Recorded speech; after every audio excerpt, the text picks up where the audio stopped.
열왕기상 19장 1절부터 12절의 말씀을 좌절한 그리스도인들에게라는 제목으로 말씀을 나눌 때에 함께 큰 은혜를 누리는 시간 되시길 소망합니다. 사람은 이 세상을 살아가다 보면 수많은 상황들에서 좌절감을 느낄 때가 있습니다. 무언가를 열심히 준비하였지만 결과가 너무 최악일 때, 또는 자녀들에게 큰 기대감을 가져서 모든 시간과 모든 투자를 아끼지 않았지만 기대만큼 부응하지 못해줬을 때, 또는 믿었던 사람에게 배신을 당할 때, 그리고 사랑하는 사람을 먼저 떠나보낼 때 등등 여러 상황과 사건 속에서 헤어나오기 어려운 큰 좌절감을 느낍니다. 저는 지금까지 기억나는 가장 큰 상실감, 좌절감을 느꼈을 때는 대학 진학에 실패했을 때였습니다. 신학에 대한 마음이 확고했고, 그리고 또 제 성적의 그 커트라인에 맞는 그 신학대학교를 진학하기 위하여서 원서를 썼던 적이 있었는데요. 기도도 참 많이 했고, 그래서 이거 붙을 것이라는 이상한 확신이 명확하게 들었습니다. 또 당시에는 대학 원서를 제한 없이 쓸 수 있었는데요. 그래서 지금 생각해보면 참 미련한 행동이었지만, 다른 친구들은 최대한 많이 10군데, 20군데씩 썼다면 저는 그 붙을 것이라는 확신 때문에 단 한 군데만 썼었습니다. 당일이 되었을 때 성경고사 그 시험도 나쁘지 않게 잘 보았고요. 면접도 완벽하게 잘 보았습니다. 모든 게 다 완벽했습니다. 이제 합격 문자만 받으면 되는 상태였던 것이죠. 그 후에 2, 3주 뒤에 이제 수요 예배 중에 문자가 왔습니다. 별로 궁금하진 않았습니다. 왜냐하면 합격할 것이라고 확신했기 때문에 저는 가벼운 마음으로 예배 끝나고 봐야지라는 마음으로 이제 그렇게 기다리고 있었습니다. 그렇게 예배를 마치고 밖에 나가서 조용히 문자를 확인하는데, 분명히 두 글자, 이 합격이라는 글자가 있어야 되는데 세 글자가 이렇게 있는 것입니다. 불합격이라는 문자를 받게 된 것이죠. 갑자기 머릿속이 이상해지면서 온몸의 모든 기운이 쫙 빠지듯 너무 큰 충격을 받게 되었습니다. 그 계단에 앉아서 정말 축 늘어진 저의 모습을 지금 상상해보면 꽤 큰 충격을 받았던 것 같습니다. 그래서 믿기지가 않아서 문자가 잘못 왔겠지 해서 함께 그때 면접으로 조를 이루었던 친구들에게 다 연락을 돌렸습니다. 어떻게 됐느냐. 당연히 저만 빼고 다 붙게 되었던 것이죠. 더 큰 절망감에 빠졌고, 이게 진짜 뭐지? 내가 뭘 그렇게 잘못했나? 이런 생각으로 집에 오는 내내 그런 마음이 저를 괴롭혔고, 한 일주일 정도를 정신을 잘 못 차렸던 것 같았습니다. 그때가 제 인생에서 가장 첫 번째로 겪었던 큰 절망감에 빠졌던 때였습니다. 그런데 감사하게 그런 절망감 속에서 그 한 번의 실패에 그 신학이 내 길이 아닌가 보다라는 생각했던 그때가 지나고, 그 1년의 재수를 하는 기간 동안 하나님은 저에게 너무나 큰 사랑과 은혜를 보여주셨습니다. 더욱더 확고해진 시간이었고, 믿음의 동료들을 정말 많이 만날 수 있는 시간이었습니다. 그리고 이상한 확신을 가졌던 저의 교만을 회개할 수 있었던 1년의 시간이었고, 그 후에는 대학교에 입학을 하여서 신학을 잘 배울 수 있었습니다. 아마도 우리 성도님들께서도 저와는 이 상상도 안 될 정도로 너무나 많은 이 절망과 낙심에 빠지셨던 그 에피소드들이 정말 많으실 것이라 생각이 듭니다. 그리고 그 에피소드들을 우리가 함께 나누며 또한 이렇게 즐거워할 수 있는 이유는, 그럼에도 하나님께서 이렇게 인도하셨다라고 하는 마지막 마무리가 늘 우리 고백에 있기 때문입니다. 우리 그리스도인들은 세상에서 좌절하고 낙심하고 무너질지라도 그 시간은 결국 하나님의 인도하심을 경험하는 참된 시간입니다. 당장은 견딜 수 있을까? 상황과 환경이 바뀔까라는 두려움을 가지지만, 시간이 지난 후에 생각해보면 나를 위한 하나님의 은혜의 시간이었음을 고백하게 됩니다. 오늘 본문 말씀은 낙심하고 좌절한 우리 엘리야의 모습을 보여줍니다. 북이스라엘의 선지자였던 엘리야는 어떤 사람입니까? 우리는 엘리야를 말하면 대표적으로 두 가지 사건을 이야기하고 기억할 수 있습니다. 바알과 아세라 선지자 850명과의 대결에서 승리한 엘리야, 그리고 죽음을 경험하지 않고 불병거를 타고 하늘로 올라간 엘리야입니다. 성도님들께서도 잘 아시는 것처럼 오늘 우리가 읽은 이 본문 말씀 전인 28장이 바로 이 850명과의 대결이 기록되어 있는 말씀입니다. 바알과 아세라, 그리고 하나님 중에 어떤 신이 참 신인가를 가리는 말씀인 것입니다. 당시 북이스라엘을 다스리는 왕은 아합이었고, 그 뒤에서 힘을 보태준 사람이 그의 아내 이세벨이라는 이방 여인이었습니다. 당시 북이스라엘은 하나님과 동시에 바알과 아세라를 섬기는 종교 혼합주의를 이렇게 지켜가고 있었던 나라였습니다. 근데 그런 나라를 향하여서 이 이세벨의 목적은 단 한 가지였습니다. 바로 이 북이스라엘에서 여호와의 신앙을 완전히 몰아내고 바알과 아세라를 국가 종교로 세우는 것이 바로 그 이세벨의 목적이었습니다. 그래서 그 원대한 꿈이 계속해서 산당을 짓게 하였고, 여호와를 섬기는 선지자들을 다 죽이는 것이었습니다. 그런 상황에서 혼자 남았다고 생각하는 엘리야였지만, 그는 하나님의 말씀에 따라 담대하게 말씀을 선포합니다. 그리고 우리가 잘 알고 있는 바알과 아세라 선지자 850명과의 대결이 시작되는 것입니다.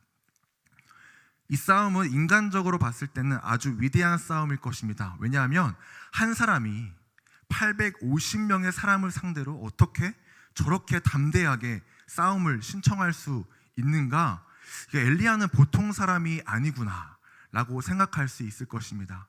그러나 이 싸움은 엘리야의 담대함과 용감함을 평가하는 싸움이 아니라 오직 유일하신 여호와 하나님의 살아계심과 전능하심만을 나타내는 말씀인 것입니다. 사실 바알과 아세라를 상대하시는 하나님의 입장에서는요, 이 싸움은 굉장히 어이가 없는 싸움입니다. 왜냐하면 존재하지 않는 신과 싸우라는 것과 마찬가지이기 때문입니다. 예를 들어서 저와 우리 초등학교 1학년 친구와 이런 힘 격차가 뛰어난 이런 싸움이 바로 바알과 아세라, 우리 하나님의 싸움이었다면 우리 하나님이 모든 신들 위에 계시구나라고 우리가 알 수 있지만, 이것은 마치 제가 누군가와 싸워야 하는데 싸울 대상이 없는 것입니다. 그런데 상대팀은 그 없는 사람을 응원하고 있는 것과 마찬가지죠. 이 싸움은 하나님이 바알과 아세라보다 더 높은 신이다 라는 것을 말하는 것이 아니라, 신은 오직 유일하신 하나님 한 분뿐이라는 것을 알려주는 것입니다. 그리고 이 위대한 싸움 앞에, 그리고 여호와 하나님의 승리를 인하여 이스라엘 백성들은 이렇게 고백합니다. 우리 열왕기상 18장 39절의 말씀을 다 함께 읽도록 하겠습니다. 모든 백성이 보고 엎드려 말하되,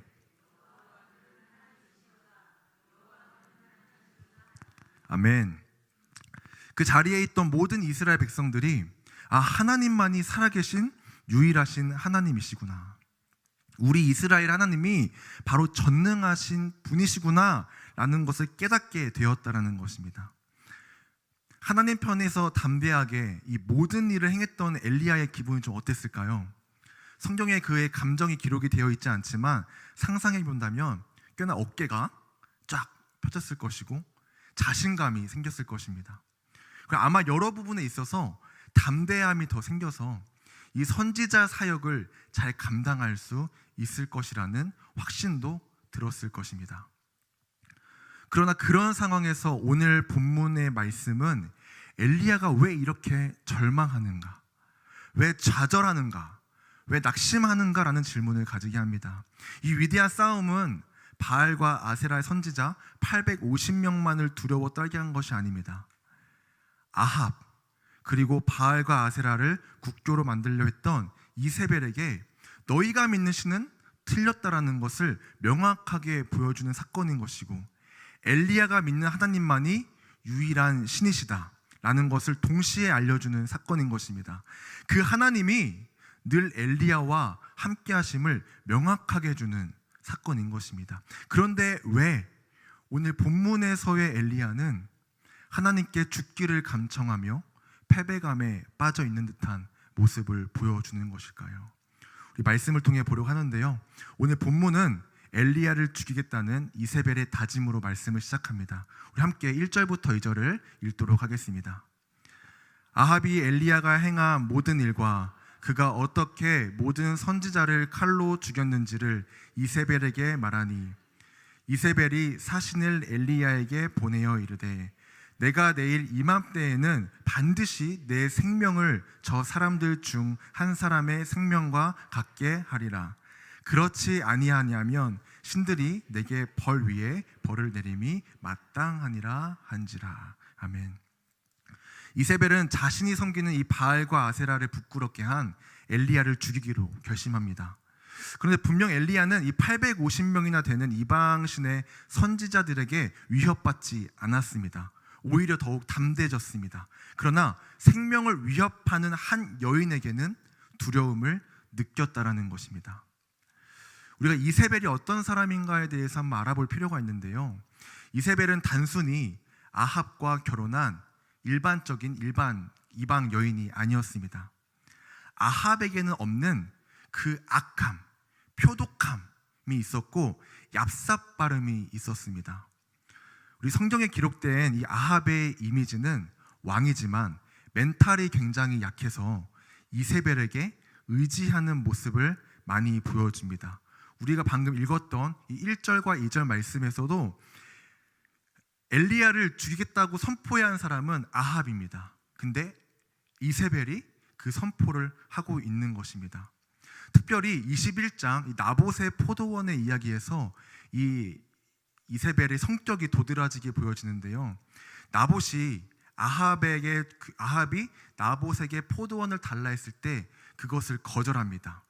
그때 아합은 왕이었지만 돌아와서 침상에 누워서 밥도 안 먹는 어린아이와 같은 모습을 보여줍니다. 그러니까 징징대고 있는 겁니다. 가지고 싶은데 가지지 못하는 그 현실에 징징대고 있는 것입니다.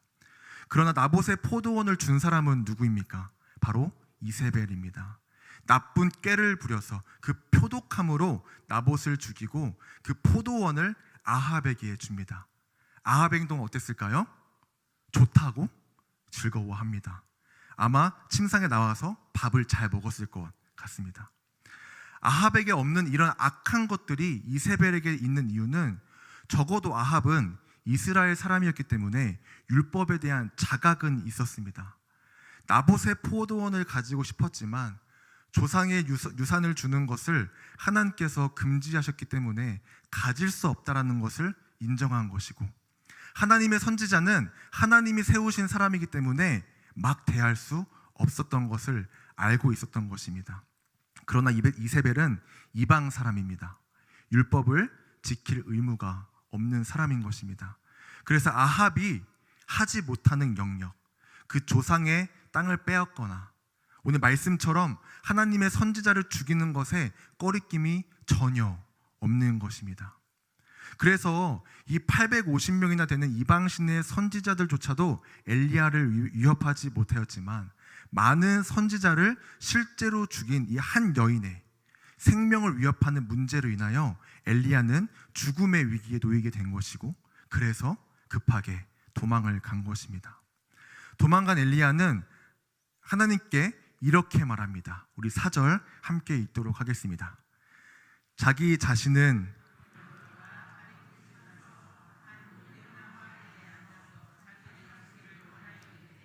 여호와여 넉넉하오니 지금 내 생명을 거두시옵소서.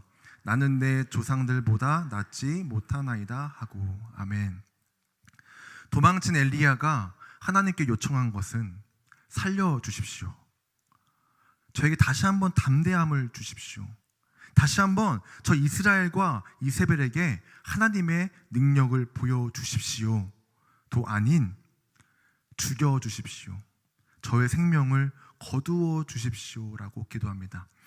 그런데 말입니다, 실제로 죽음에 대해 두려우면 살려달라고 간청하는 것이 일반적인 기도입니다. 이 죽음에 대한 두려움을 이기게 해달라고 기도하는 것이 바로 일반적인 기도입니다. 그런데 지금 엘리야의 기도는 그냥 죽여주십시오, 다 끝내주십시오인 것입니다.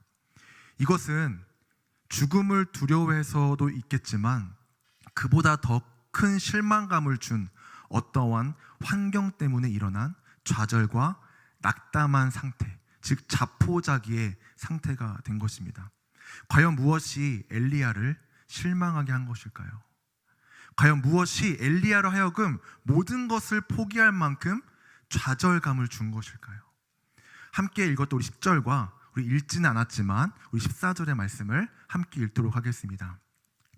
그가 대답하되 내가 만군의 하나님 여호와께 열심히 유별하오니 이는 이스라엘 자손이 주의 언약을 버리고 주의 제단을 헐며 칼로 주의 선지자들을 죽였음이오며 오직 나만 남았거늘 그들이 내 생명을 찾아 빼앗으려 하나이다. 14절입니다.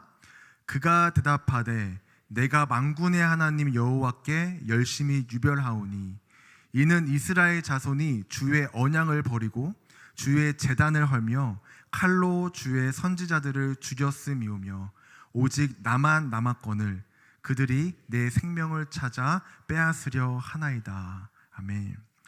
눈치를 채셨겠지만 같은 말씀이 두 번 연속으로 반복이 됩니다. 이 말씀으로 엘리야가 좌절한 세 가지 이유를 발견할 수가 있습니다. 첫 번째는 이스라엘 자손이 주의 언약을 버리고 주의 제단을 헐며입니다.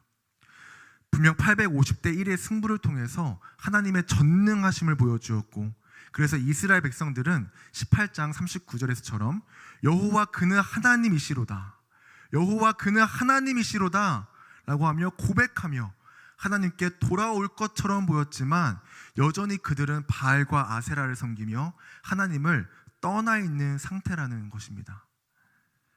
그들의 고백은 딱 그때뿐이었습니다. 전능자의 위대함을 보고도 전혀 돌아보지 않는 이스라엘 백성들을 보며 너무나 큰 실망감을 가지게 된 것입니다. 특별히 엘리야는요, 이 4절에서 나는 내 조상들보다 낫지 못하나이다 라고 고백을 하는데요, 하나님께서는 엘리야에게 다른 조상들보다 나아야 한다라고 말씀하신 적이 없습니다. 선지자는 누구보다 나아야 하는 사람도 아니고 누구보다 높아야 하는 사람도 아닙니다. 하나님의 말씀을 그대로 대언하고 하나님의 일하심을 그대로 나타내면 되는 것인데, 엘리야는 나는 내 조상들보다 나아야 한다라는 그런 강박관념을 가지고 있었던 것입니다. 그래서 더 나아야 하는데, 나를 통해서 보여준 이 능력을 통해서 이스라엘 백성들이 돌아와야 하는데 돌아오지 않고 그대로 있는 이스라엘 백성들을 보면서 실망감을 가지게 된 것입니다. 두 번째, 엘리야가 좌절한 이유는 오직 나만 남았거들입니다. 엘리야는 많은 선지자가 아니라 모든 선지자가 이세벨에 의해서 죽었다고 생각했습니다. 더 이상 자신을 도울 선지자, 자신의 편이 단 한 명도 없다고 생각한 것입니다. 고독함을 느끼게 된 것이죠. 그러나 정말 혼자밖에 남지 않았을까요? 물론 하나님께서 7,000명을 남기겠다고 말씀하셨지만 이것은 미래적 성취의 이야기입니다. 예언입니다. 그럼에도 확실한 것은 모든 선지자가 죽지 않았다는 것입니다. 열왕기상 18장 13절입니다. 이세벨이 여호와의 선지자들을 죽일 때에 내가 여호와의 선지자 중에 100명을 50명씩 굴에 숨기고 떡과 물로 먹인 일이 내 주에게 들리지 아니하였나이까. 아멘. 오바댜는 여호와를 지극히 경외하는 자였고, 이는 비록 아합의 왕궁 맡은 자였지만 선지자를 죽이는 이세벨을 거역하며 몰래 선지자들을 숨겨주고 있는 사람이었습니다. 많은 인원의 선지자가 남아있는 것은 아니었지만 혼자 남아있는 것은 아니었다라는 것입니다. 그러나 엘리야는 이 말을 오바댜에게 직접 들었음에도 불구하고 지금 좌절한 상태에서는 자신밖에 남지 않았다고 하는 그 고독감을 느끼고 있는 것입니다. 마지막 세 번째는요, 내가 만군의 하나님 여호와께 열심히 유별하오니입니다. 엘리야는 자신이 우리 하나님을 향한 그 열심이 누구보다도 특별하다고 이야기하는 것입니다. 근데 엘리야는요, 하나님의 명령이라면 정말 모든 것을 다 순종하였습니다. 특별히 17장의 사르밧 과부의 이야기를 통해서 알 수가 있는데요, 사르밧 과부는 시돈 사람이었고 그는 마지막 한 끼를 먹고 죽으려고 하는 여인이었습니다. 그런데 하나님께서는 그 여인을 찾아가서 먹을 것을 달라고 하라고 명령하시게 되시죠. 시돈은요, 이세벨의 고향입니다. 이것만으로도 정말 가고 싶지 않은 그 땅인데 너무나 자존심이 상한 일이지만 가게 되었다라는 것이죠. 그리고 그곳에서 마지막 한 끼를 먹고 죽으려고 하는 여인에게 그 한 끼를 달라고 하는 것, 얼마나 많은 사람들부터 비판을 받게 했습니까? 그러나 엘리야는 그 모든 자존심을 내려놓고 하나님 말씀에 그대로 순종합니다. 이 정도로 엘리야는 하나님께 열심히 있었던 사람이었는데 하나님의 명령이라면 다 들었던 엘리야였지만, 그러나 그 열심이 좌절로 인하여 뚝 끊기고 나니 생명을 포기할 만큼 엄청난 피로감이 엘리야를 뒤덮은 것입니다. 엘리야는 단순히 이세벨의 위협과 죽음이 두려워서가 아니라 좌절감에 의해서 뼈가 비틀어지고 살이 찢어지는 것과 같은 고통의 심정으로 죽기를 원하고 있는 것입니다. 엘리야의 좌절은 하나님의 사람으로서 굉장히 안타까운 사건인 것입니다. 우리 사랑하는 성도님들, 우리 그리스도인들도 마찬가지 아닐까요?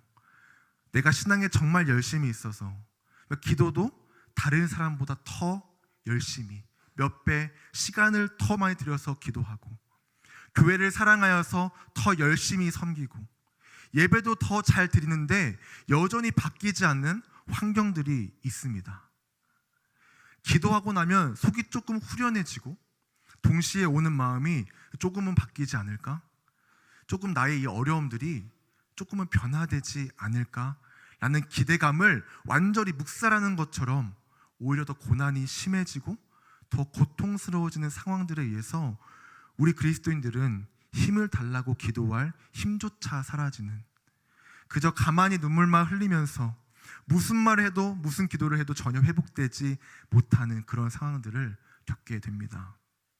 그때 우리는 정말 낙심합니다. 좌절합니다.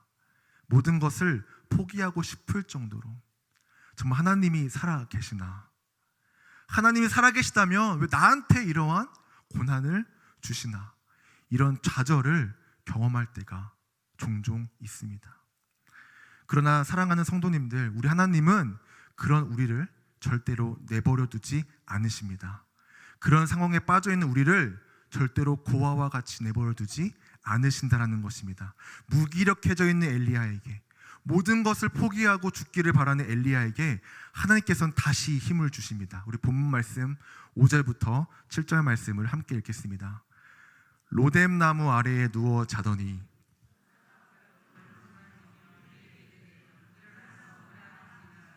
본즉 머리맡에 숯불에 구운 떡과 한 병 물이 있더라. 이에 먹고 마시고 다시 누웠더니 여호와의 천사가 또다시 와서 어루만지며 이르되 일어나 먹으라. 내가 갈 길을 다 가지 못할까 하노라 하는지라. 아멘. 우리 세상 사람들도 좌절한 누군가를 위해 공감해주고 위로를 해줍니다. 그러나 그 시간이 길어지면 길어질수록 한두 사람씩 떠나며 오히려 오래도록 좌절해 있는 그 사람을 향해서 짜증과 비판으로 이어집니다. 마치 욥의 친구들도 처음에는 욥의 고통에 공감하며 위로하고 함께 울지만 금방 지적하고 판단하는 것처럼 말입니다. 그런 하나님은 그런 좌절한 엘리야를 보시며 포기하시는 것이 아니라 그에게 먹을 것과 마실 것을 주시고 다시 한번 하나님의 일을 할 수 있도록 힘을 주십니다. 비록 엘리야는 좌절하였지만 하나님은 좌절하지 않으셨고, 엘리야는 실패하였다고 생각했지만 결코 실패하지 않으시는 하나님께서는 다시 엘리야를 안심시키십니다. 엘리야는 그 음식을 먹고 힘을 내어서 호렙산으로 올라갑니다. 호렙산이 어떤 산입니까? 모든 것을 포기한 80세의 노인인 모세에게 타지 않는 떨기나무로 나타나셔서 그에게 사명을 주신 곳입니다. 마찬가지로 그 산에서 하나님께서는 여전히 모든 것을 포기하고 좌절해 있는 엘리야에게 나타나셔서 그를 소생시키십니다. 우리 11절과 12절입니다. 여호와께서 이르시되 너는 나가서 여호와 앞에서 산에 서라 하시더니 여호와께서 지나가시는데 여호와 앞에 크고 강한 바람이 산을 가르고 바위를 부수나 바람 가운데에 여호와께서 계시지 아니하며 바람 후에 지진이 있으나 지진 가운데에도 여호와께서 계시지 아니하며 또 지진 후에 불이 있으나 불 가운데에도 여호와께서 계시지 아니하더니 불 후에 세미한 소리가 있는지라. 아멘. 엘리야는 강한 바람과 지진과 불 가운데에서 하나님께서 나타나시기를 원했습니다. 그러나 하나님은 그런 강력한 모습으로 엘리야에게 나타나지 않으시고 오히려 그와 정반대인 세미한 소리, 즉 부드러운 속삭임으로 엘리야에게 나타나십니다. 눈에 보이고 화려한 것으로 환경이 변하고 피부로 와닿는 하나님의 살아계심이 아니라 그의 좌절과 슬픔을 조용히 어루만주어 주시는 하나님의 속삭임으로 인하여 엘리야는 다시 한번 소생하게 됩니다. 우리 사랑하는 성도님들, 여전히 바뀌지 않는 주변 환경과 조금 전에 나누었던 그런 절망감 속에서도 우리가 견뎌내고 버텨낼 수 있는 것은 하나님의 크고 전능하신 능력으로 인하여 우리의 환경과 상황이 바뀌는 그런 눈에 보여지고 만져지는 것으로도 우리가 버텨낼 수 있지만, 때로는 낙심한 우리의 마음을 세미한 소리로 부드러운 하나님의 음성으로 어루어 만져주시고 여전히 우리를 사랑하시고 함께 하시겠다는 말씀이 우리를 살게 하는 것입니다.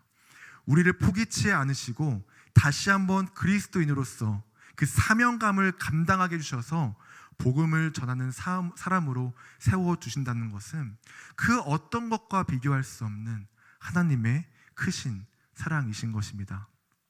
우리 예수 그리스도께서 모든 공생애를 마치시고 승천하신다고 하셨을 때 부활하신 예수님이 우리와 영원히 함께 하실 거라고 생각했던 제자들은 얼마나 걱정이 많아지고 또는 무섭고 좌절했겠습니까? 앞으로 예수님이 우리와 함께 하시지 않으신다고? 우리 옆에 안 계신다고? 우리 앞으로 누구한테 무엇을 배워야 하지? 우리는 어떻게 해야 하지? 이런 절망감이 그들을 휩싸이지 않았겠습니까? 그때 예수님께서 이렇게 말씀하십니다. 요한복음 14장 26절을 우리가 다 함께 읽겠습니다. 보혜사 곧 아버지께서 내 이름으로 보내실 성령, 그가 너희에게 모든 것을 가르치고 내가 너희에게 말한 모든 것을 생각하게 하리라. 아멘. 비록 예수님이 함께 계시지 않음에 제자들은 두렵고 낙심할지라도 성령 하나님께서 제자들과 늘 함께 하셔서 예수님의 모든 말씀을 기억하게 하실 것이라고 하시는 이 말씀은 당장은 큰 위로가 되지 않더라도 제자들이 복음을 전함 속에서 성령 하나님의 함께 하심을 경험하고 그로 인해 그들은 큰 위로와 담대함을 가지게 된 것을 우리는 말씀을 통해서 볼 수 있습니다. 그리고 이 성령 하나님께서 지금도 역사하시고 운행하셔서 우리에게 우리의 낙심과 좌절을 이기게 하실 줄 믿습니다. 안타깝게도 엘리야는 회복을 하는 듯 보였지만 결국 하나님의 모든 사역을 감당하지는 못합니다. 아람 왕 하사엘과 님시의 아들 예후에게 기름을 붓는 것, 엘리사에게 기름을 부어 다음 선지자가 되게 하는 이 세 가지를 하나님께서 엘리야에게 명령하셨는데요, 이 중에 엘리야는 엘리사를 선지자로 세우는 것 외에는 하지 못합니다. 그 나머지 두 개는 이어서 선지자로 세움받는 엘리사가 하게 됩니다. 열심히 있었던 엘리야였지만 결국 그 좌절을 완전히 이겨내지 못하고 그 사건 이후에 불병거를 타고 올라가는 것입니다. 그래서 신학자들은 엘리야가 불병거를 타고 올라간 이 사건을 신앙적으로 긍정적으로 보지 않는 것이 안타까운 사실입니다. 사랑하는 신광교회 성도 여러분, 오늘날도 성령 하나님께서는 그럼에도 불구하고 우리와 함께 하십니다. 그리고 우리를 좌절과 고통 속에 고아처럼 두지 않으시고 성령 하나님의 세미한 소리와 부드러운 속삭임으로 우리를 그 좌절 속에서 벗어나게 하십니다. 혹시 이 자리에 여전히 좌절감을 느끼고 자신의 신앙을 부정하고 낙심한 가운데 계신 성도님들이 계시다면 오늘 기도의 시간에 하나님의 부드러운 속삭임을 통하여 회복하시는 그런 귀한 시간이 되시길 소망합니다. 또한 지금은 괜찮아서 어려운 상황에 계시지 않더라도 우리가 공동체 됨으로써 함께 서로를 위해 기도하고 또한 성령 하나님의 말씀으로 늘 무장하며 좌절감을 거절하고 이겨낼 수 있는 우리 성도님들 되시길 소망합니다. 우리를 좌절시키는 많은 상황과 환경들이 있지만 오늘도 우리를 먹이시며 회복시키시고 하나님의 나라를 꿈꾸게 하시는 하나님께 감사하며 늘 영광과 찬양을 올려드리는 우리 신광교회 성도님들 되시길 예수님의 이름으로 간절히 소망합니다. 시간 함께 기도하겠습니다. 전능하신 주님, 오늘 우리를 좌절하고 넘어져 있는 우리 연약한 마음을 용서하시고 다시 한번 주님의 세미한 음성으로 우리를 일으켜 세워 주시옵소서. 그 낙담함과 좌절함과 자포자기하고자 하는 그런 마음들을 이 시간 내려놓고 내가 다시 한번 그 성령 하나님의 함께 하심을 그 은혜를 누리길 소망하오니 주의 이 시간 우리 마음 가운데 함께 하실 그 주님의 크신 은혜를 기대하며 나아갈 수 있는 우리 모든 성도님들 될 수 있도록 인도하여 주시옵소서. 감사드리며 예수님의 이름으로 기도드립니다. 아멘.